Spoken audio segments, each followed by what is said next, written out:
In today's video, I'm going to show you how to transfer ownership of your Shopify store. Whether you're selling your business or handing management over to someone else, Shopify makes the process simple. First, log in to your Shopify admin dashboard. Once you're inside, click Settings in the bottom left corner. Next, select Users and Permissions. This section lets you manage staff accounts and store access. Scroll down until you find the Transfer Ownership option. Click on it to begin the process. You'll be asked to enter the details of the new owner.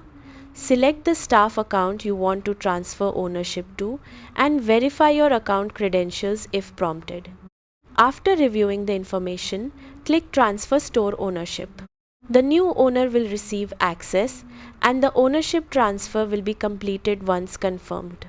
That's it. You've successfully transferred ownership of your Shopify store. Thanks for watching.